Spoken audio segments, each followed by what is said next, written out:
Hi, my name is Mariel, and this is Bob Pope. How might I know Bob, you ask?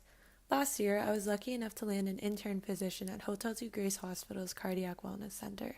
During that semester, I gained a tremendous amount of knowledge about the cardiovascular system in response to exercise and gained a lot of elderly pals along the way, such as Bob. After one has suffered a cardiac event, Windsor cardiologists refer patients to the center. Here, they are to attend twice a week and perform supervised workouts with registered kinesiologists while being closely monitored by nurse practitioners, dietitians, and social workers. This is all in efforts to strengthen their heart and get them back to performing activities of daily living. Individuals are able to do warm-up exercises, a half hour of moderate to vigorous cardio, weight training, if cleared by a professional, and cool-down sessions. For up to 6 months, Green Shield covers patients to pretty much get free personal training. Here's a picture of me in the midst of performing a warm-up routine. Now back to Bob.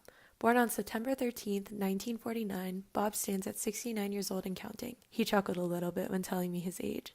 Bob experienced a double pulmonary embolism followed by a heart attack on January 1st, 2017 while taking pictures at a wedding ceremony. Luckily, he made it to the hospital and had a stent put in order to unblock and allow blood supply to resume through his coronary arteries. After surgery, he was referred right away to the program. Flashback to Bob's childhood, I asked him whether he played any sports. As a kid, he played games that one could only laugh and reminisce about: kick the can, fort building, tag, and other schoolyard games. In his teens, Bob ran track and field and wrestled competitively. His parents didn't have a car, so it was difficult to get to and from. His dad wrote for the Windsor Star, and his mom was a housewife taking care of Bob and his 2 brothers. They got by as a simple family. Fast forward to his adult life when Bob married his high school sweetheart, Linda, in 1971. 2 years before, she was diagnosed with relapsing remitting multiple sclerosis, a common disease in which affects nerve transmission signals, therefore affecting muscular movement. She even tried to end the relationship because she felt it was unfair for him. "For a nickel or a pound, I'm sticking around," Bob said, and they've been together ever since. They've traveled, had their 2 daughters, and even went back to school. After starting his family, Bob never thought about maintaining daily physical activity. I asked him about a day in the life, and it was pretty much your basic family ideal. Bob would work at Bottle Canada during the day, while Linda stayed home and did house chores.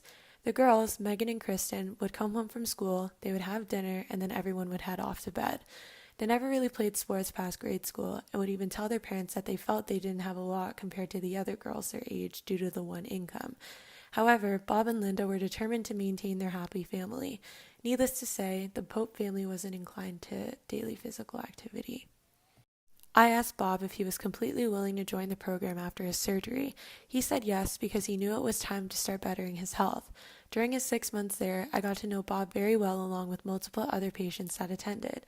I would look forward to coming in every Tuesday and Thursday morning to hear about his photography gigs and about his 3 grandchildren as he was walking on the treadmill, sweating like it was his job. I tried to distract patients as much as possible so the cardio sessions didn't go by as slowly. We also encourage patients to exercise outside of the center in order to attain full health advantages.